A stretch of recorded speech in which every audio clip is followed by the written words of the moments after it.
Good morning, YouTube world. Good morning. Oh, well, I just woke up and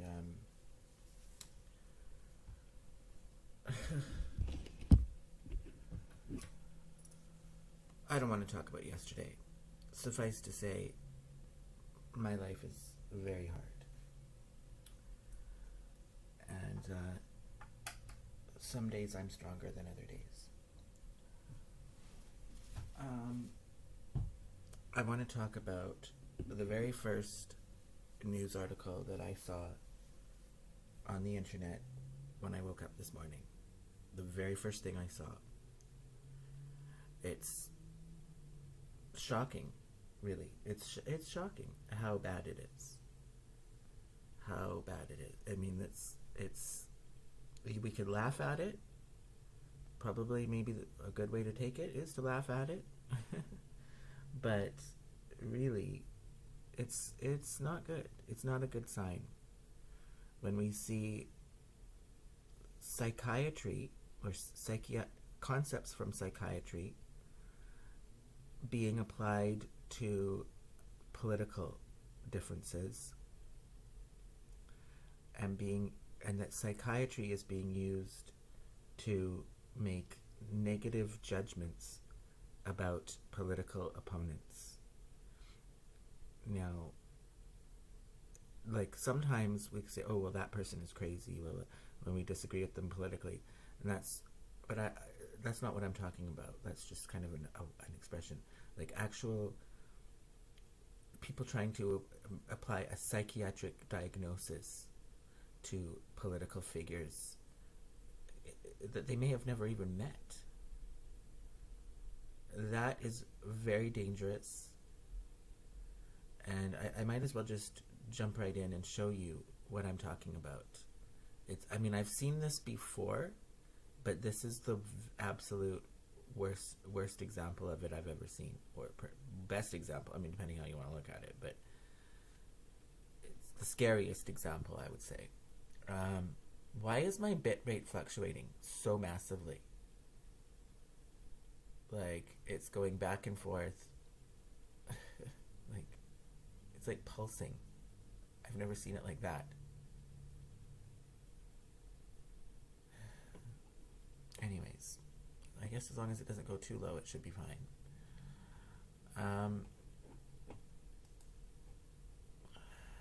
So I have to show you my screen.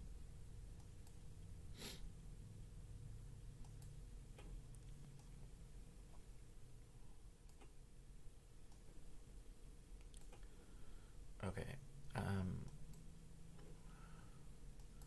Right over here. This article came up on the MSN News Agglomerating website, which I can't even put links to articles from this website in the description below my YouTube videos. YouTube will censor said links, saying that it's it's suspect. It's suspected to be disinformation, essentially. That's according to YouTube. Okay, so YouTube would consider this article I'm about to read to you right now, that it's coming from the MSN. You can see MSN's in the URL. YouTube would consider this to be suspected misinformation. I would have to agree.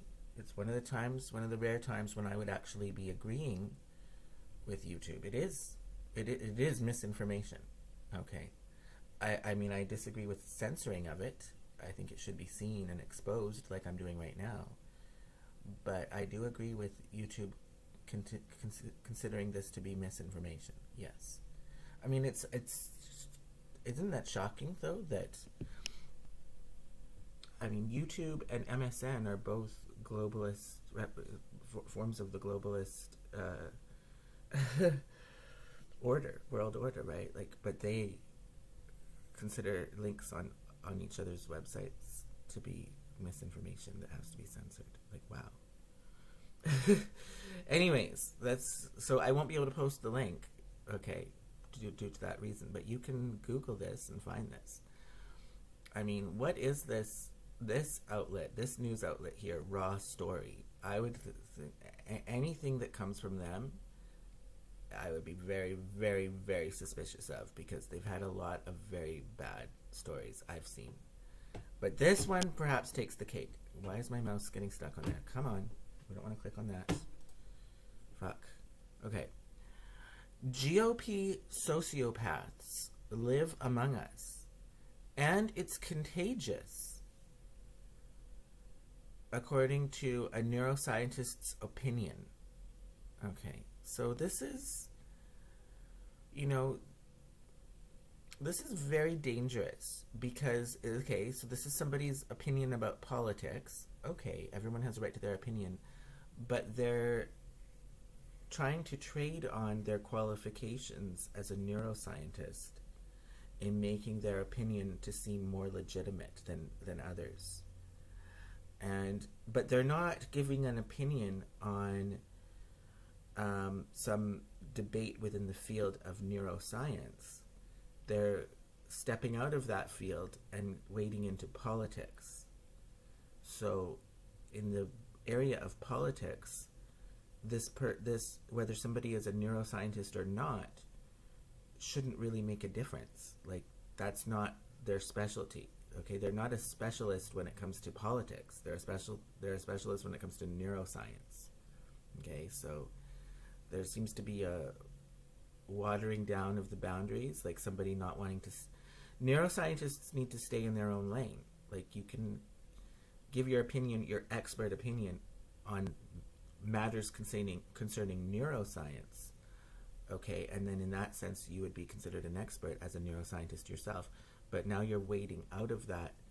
You're going into politics. It's not even. It's not even another science. You're going into social science, right? Okay, it's a Bachelor of Science degree doesn't apply. You need a Bachelor of Arts over here.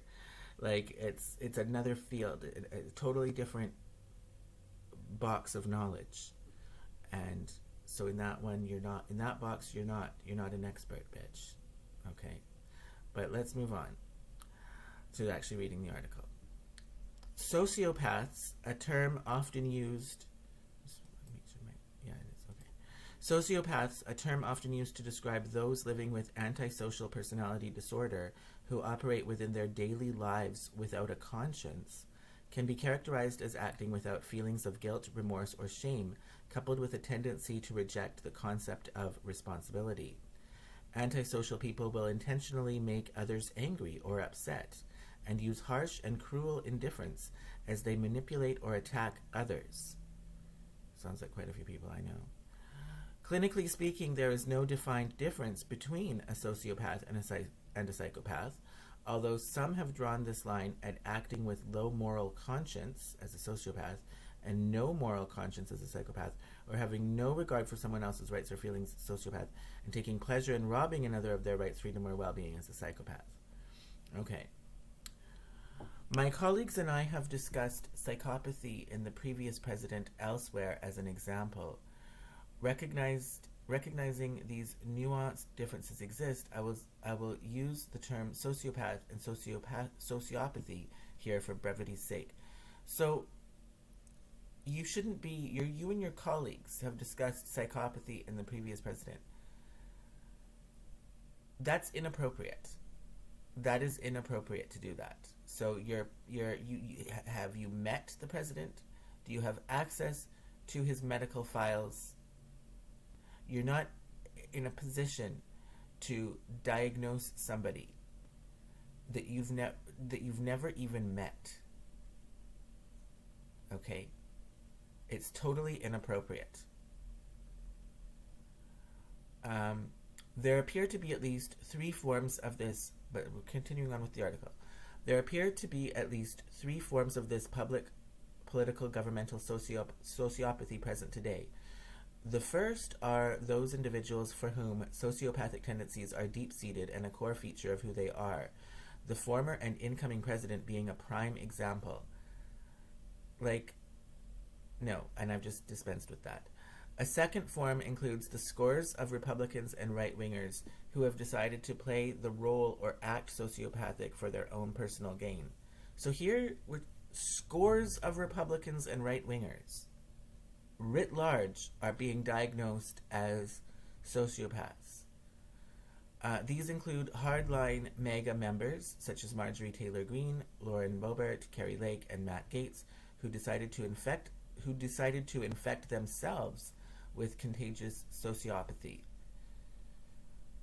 So, political opponents, essentially. I mean, I don't know really anything about these people to defend them, but I would just say nobody, like public figures that you have a political disagreement with, that is, you're not, just because you are a psychiatrist or a neuroscientist, whatever, that's not, you're not in a position to diagnose someone as having a mental illness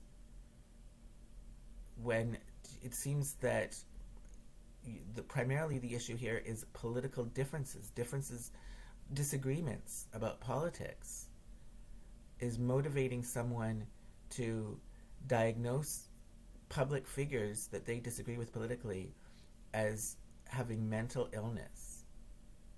That is an inappropriate use of somebody's scientific credentials. Look at the case of Florida Governor Ron DeSantis, whose impressive on-paper resume includes graduation from Yale University, where he served as captain of the baseball team, and Harvard Law School with honors, distinguished service in the United States Navy, including a legal role with SEAL Team 1, and deployment to Iraq.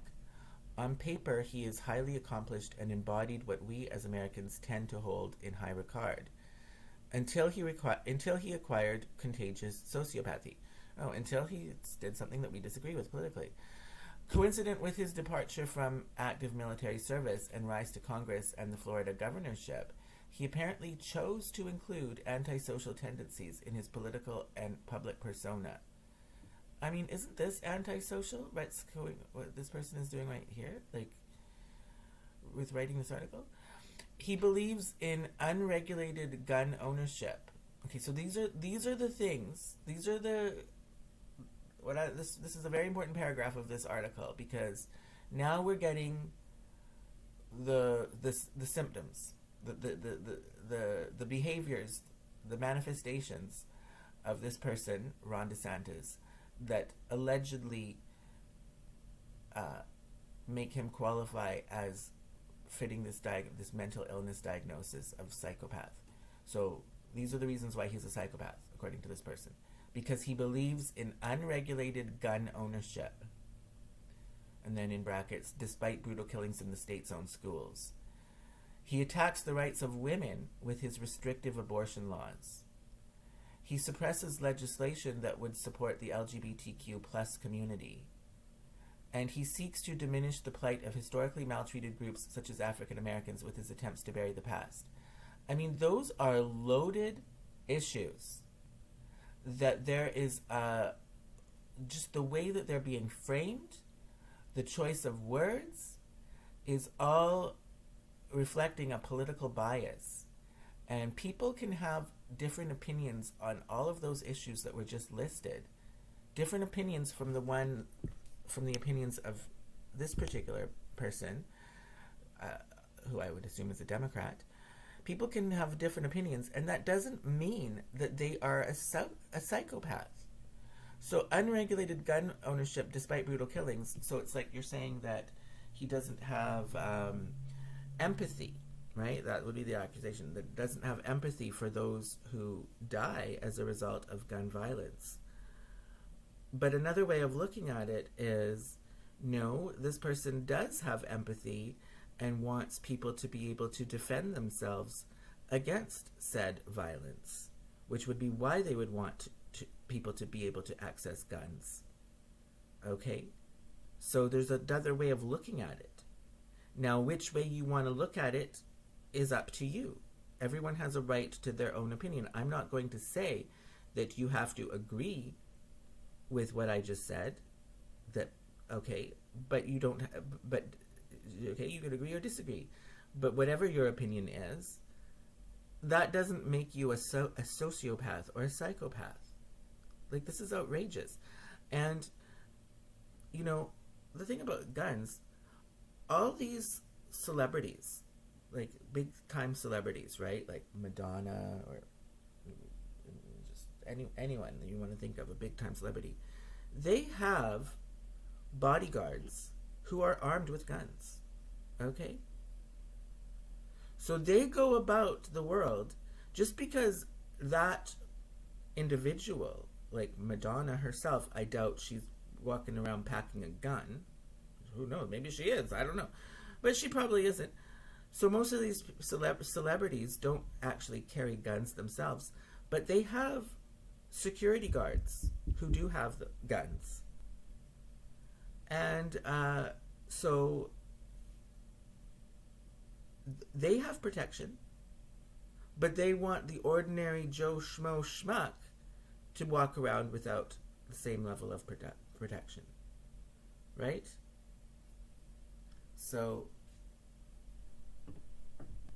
there's a I just wanted to point that out. He attacks the rights of women with his restrictive abortion laws. Okay, well, I mean, this is an easy one. I mean, somebody, I wouldn't want to do it because I think that it's a misapplication of these concepts that belong in psychiatry. But somebody could say that the pro-choice side of the abortion debate is a side that suffers from psychopathy or sociopathy because they don't have empathy for the babies that are being killed. What about that? So you can flip that, right? He suppresses legislation that would support the LGBTQ plus community. I don't know what that legislation is, but I would just say this LGBTQ plus community is not so much of a community as it's being portrayed. Okay? I mean, especially with the T's. They're at odds with the G's. Okay? So, you know, and I've spoken about that extensively. So I am a gay man who has gender dysphoria, and I decided to, despite my gender dysphoria, I decided as a teenager to identify with my biological sex despite having gender dysphoria. So I did not go down the trans route, even though I very well could have, and it would seem these days most people like me do go down that trans route. I decided not to. And I have been under constant attack over that over the past few years. Simply because I don't get offended if people misgender me. You know, unless they're trying to be offensive, that would be something else. But if it's just an honest mistake, I don't get offended over it. I'm literally not mad if somebody thinks that I'm a woman. And I don't get bent out of shape regarding pronouns that people use when talking about me. Again, unless they're trying to be offensive, that would be something else. But that's very rare. I mean, I can't even think of that happening since I was a kid. So that basically doesn't happen.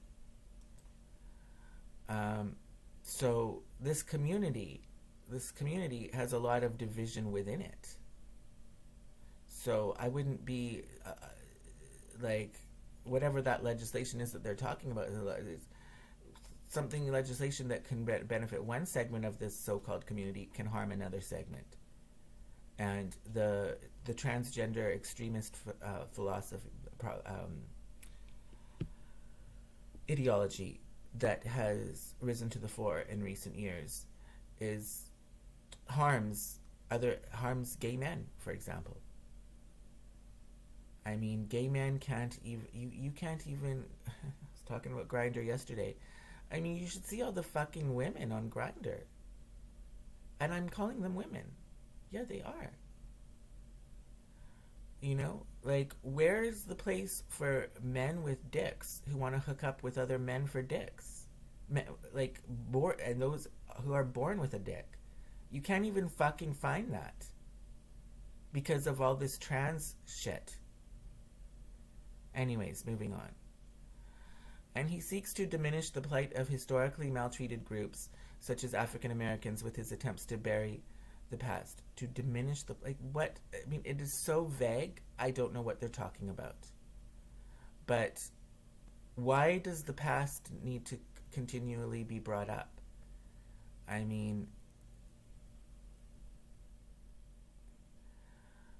in I don't know that what that is even talking about, but many of these people, I mean, many of the people who support Ron DeSantis, who is governor of Florida, would be African American themselves. I mean, I would be curious to hear what do I should listen to them. I haven't listened to them. Diamond and Silk. What would Diamond and Silk have to say about that? Right? Like, well, they would talk about the plantation. You know, that Democrats want black people to, because I mean, Diamond and Silk are black women, okay, in America, African Americans, who quite vocal supporters of Trump, right? And they talk about that Democrats want black people to stay on what they refer to as the plantation of the Democrat Party, like, and not veer away and start supporting anything other than the Democrats, you know. And even though so much of the policies of the Democrat Party have harmed black people, and that's the kind of thing that Diamond and Silk talk about just in general. But I mean, what they would say specifically about Ron DeSantis and politics of Florida, I don't know. But I have to listen to them. But I'm sure. I mean, I'm sure that they would probably be offended by this. Like, do you really need to speak for them? Like, right? Like, so let's move on. In another high-profile example, the U.S. Supreme Court was constitutionally designed as a third arm of our democratic republic that was supposed to serve independently from the other branches in an apolitical manner. Now its majority is infested with contagious sociopathy. In just the last year and weeks, they sociopathically overturned Roe versus Wade. Well, I just addressed that. So, but Roe versus Wade, you know, you could just as easily say was an example of sociopathy in the sense that it lacked empathy towards the well-being of unborn babies. They sociopathically overturned Roe versus Wade and severely undercut women's healthcare rights, ruled in favor of discrimination, and ruled against students struggling under the mountain of student debt. Okay, well, I mean, I would think that student debt should be written off, but, okay, so I would probably disagree with the court on that. But even if I disagree with them, I don't think that they are sociopaths or psychopaths because of that. Okay? It's a political disagreement, all while facing accusations of improper gifts, hypocrisy, and politicization. In other words, with contagious sociopathy. So the politicization of the judiciary is a problem. Okay? I'll give credit to that. Like, it is true what this person is saying. The third arm of government that was supposed to be independent of politics. It was so the Supreme Court in the United States is supposed to be apolitical, okay, not political. That is correct. But the problem with the Supreme Court becoming politicized did not just start with in the Trump years. It did not just start recently. It is not just a problem coming from the right wing. Democrats and the left wing have politicized the judiciary in America just as much. So now it is seen that when there's a president, whoever is the president at any given time, they have to appoint people to be on the Supreme Court. They have to appoint judges to be on the Supreme Court. And if it's a Republican president, they're going to appoint judges who are known to be Republicans. And if it's a Democrat president in power at the time and there's an opening on the Supreme Court, then the Democrat president is going to appoint judges who are known to be Democrats.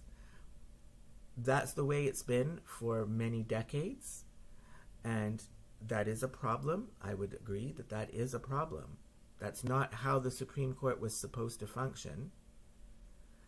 But that problem, with it being politicized like that, did not just start. It's not a one-sided problem. It's not a problem just coming from Republicans. Democrats do it too. So, isn't it, I mean, this person is being very selective with what they're pointing out here.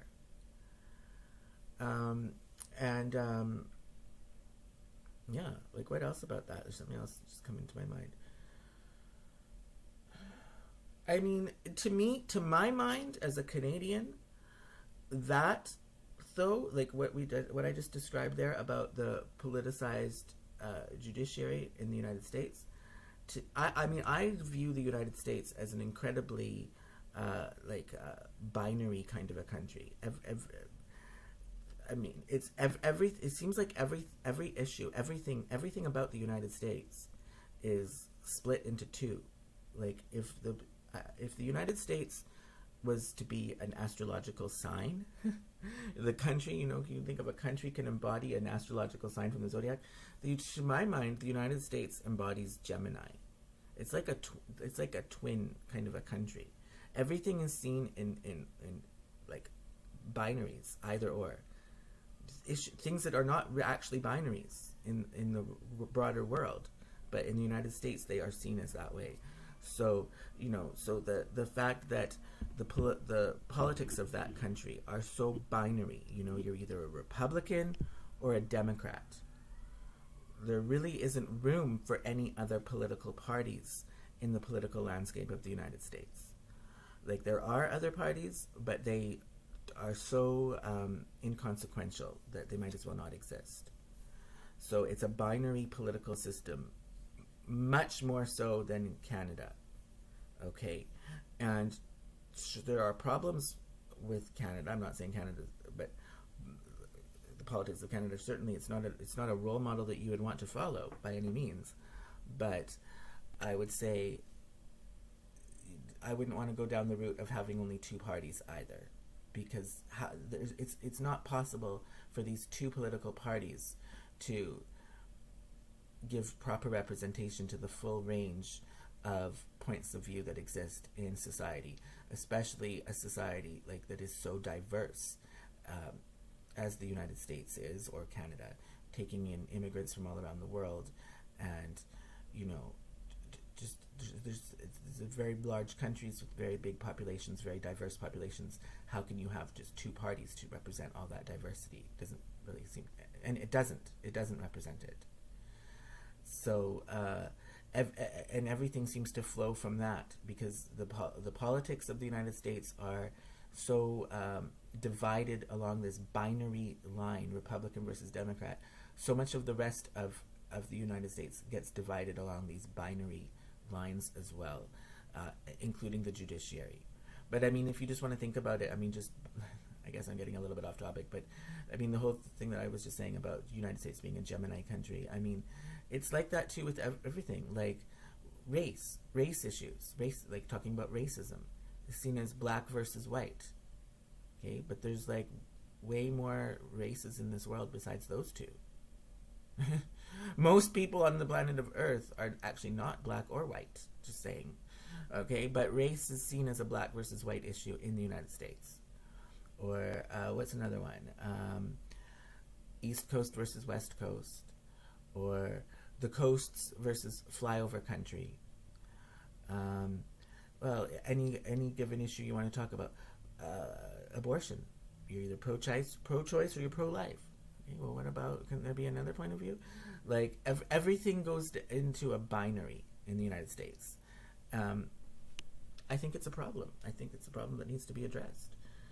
And part of addressing that would be to get this judiciary to not be such a binary as well.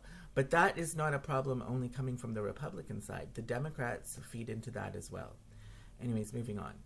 The third group with contagious sociopathy are the passive enablers of widespread acts of manipulation and cruelty, ranging from long-serving establishment leaders like Senator Mitch McConnell, all the way to the throngs of people clad in Confederate flags and MAGA idolatry, whose inaction and permissiveness serves as a large-scale petri dish by which contagious sociopathy can flourish. It cannot go without mentioning that the processes of cultism are at play here as well. So they're calling MAGA idolatry. So that would suggest wearing a MAGA hat. People clad in Confederate flags and MAGA idolatry. So if you're clad in something that puts the MAGA movement on a pedestal, so if you're wearing a MAGA hat, you are guilty of all of this, apparently. But what we've seen, well, what I've seen in Vancouver is that people who wear MAGA hats are targets for violence. It's not safe to wear a MAGA hat. So who are the real, I still would say, just because somebody on the left, I don't descend to this level that this person is in. If somebody is a left-wing person and they are physically attacking somebody for wearing a MAGA hat, and that has happened quite a bit, I still would not call that person a psychopath or sociopath, even though, they're coming closer to it. They're acting out violently. But I still wouldn't do that. Because I'm not, it seems to be a misapplication of the term. I'm not a psychiatrist.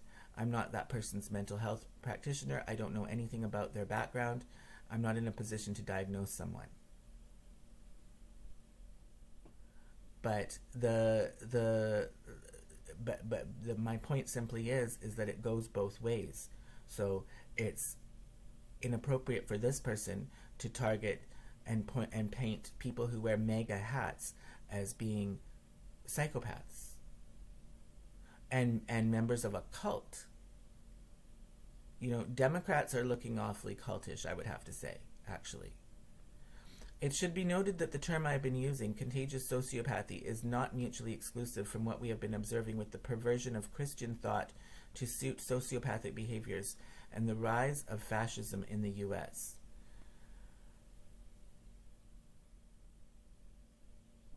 So, the rise of fascism. Fascism is where we have government power being captured by private corporations. Isn't that what we see so much of coming from the Democrat side? With things like social media, the way that you don't have free speech on social media because things get censored. That censorship is coming from private corporations, like Twitter, for example. It's a private corporation. But the censorship that they're doing is on behalf of the power structure in place in the government. So that seems a lot like the private corporations working hand in hand with governments that want to quash freedom. So this fascism is coming from, if anything, it's coming from the left in the Western world. In addition, in no way trying to simplify or underestimate the factors underlying American racism, the racist platforms of the far right and GOP have provided a type of currency by which contagious sociopathy can spread. Many have argued that the ascension of Donald Trump allowed closeted racists to become public racists. No, I would say that Donald Trump does create space where we're able to speak openly about the problems of critical race theory and how it is harmful to those that it claims to benefit, so racial minorities, as well as being harmful to white people as a form of racism against white people. So Donald Trump has created a space where it's more possible now to talk about that than it was before. It's still very difficult. You're still going to face censorship. But, I've talked about that more in my Make Vancouver Canadian Again MVCA deconstructed video. I need to restream that. for Kick. I might as well include YouTube. Racism includes the antisocial tendencies of demeaning, manipulating, and harming others without remorse as a key feature.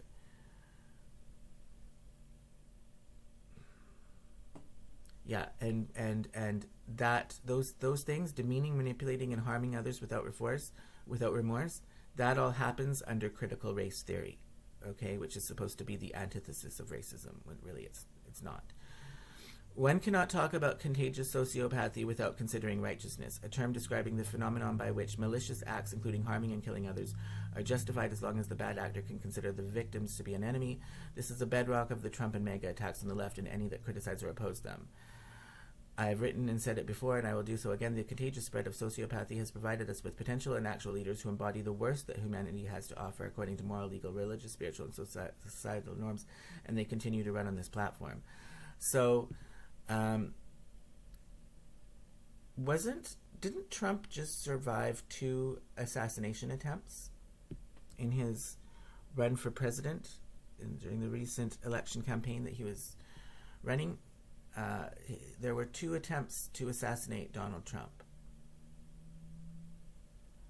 So that would seem to be malicious acts, harming and killing others, that I'm sure those would-be assassins, allegedly, that those individuals would consider their acts of violence to be justified because the target seemed to be an enemy, a bad actor enemy. So you can use this discourse and flip it and apply it to the other side just as well. Okay? So that's why it is totally inappropriate to use these terms that come from psychiatry and apply them in a political arena like this. About the author, Seth D. Norholm, PhD, is an associate professor of psychiatry and behavioral neurosciences at Wayne State University School of Medicine. Spent 20 years studying trauma, stress, or anxiety, blah, blah, blah, blah, blah. Okay, so this is a psychiatrist. And, my personal experiences with psychiatry have demonstrated to me that this is a field that I want to have nothing to do with. I think that people who gravitate towards that field are messed up themselves. I really do. And well, it's been shown that it's basically a pseudoscience. It's not really a science, a hard science, the way that it is portrayed to be. Right? Like, at least with psychology is a different beast. Psychology is not a hard science. It's not trying to be one. It's part of the arts and the social sciences. But psychiatry tries to hold itself out as being scientific. But they've shown that you can have actors, paid actors, going in and posing as psychiatric patients, and the psychiatrists can't tell the difference. A psychiatrist cannot tell the difference between someone who is a sociopath versus an actor who's trying to play the role of a sociopath to deceive you into thinking that they're a sociopath. They can't tell the difference between that. So if they can't tell the difference, when they don't know when somebody's acting or not, essentially all of their diagnoses are meaningless across the whole profession. I mean, that's really what I have to take away from it. So it's a field of science that is already suffering a credibility crisis, but then taking it and then misapplying it to a whole other area of knowledge, like politics, I think even serves to even further discredit this field of psychiatry. So I think that this kind of rhetoric is really just discrediting their own profession. I don't think anybody can really take this seriously. I think people intuitively know that what I'm saying is correct and that you can apply this the other way as well. So it's basically meaningless. But to the extent that it does cloak itself as having the legitimacy of science, right, which is supposed to be objective and neutral, and apolitical. It's cloaking itself in that by using these terms, these scientific terms. I mean, it is dangerous because it is powerful propaganda, and some people can read this and think that this is correct. And speaking of righteousness, I mean, and can get on a righteous moral high horse where they feel that their side of a political debate has some kind of superiority rooted in an objective scientific measure, when really it doesn't. Okay, so this is outrageous. This is outrageous propaganda. It really is. I suppose this is what we're going to get now that Trump's back in power, though. So better brace for more. That's all I have for now. Peace out.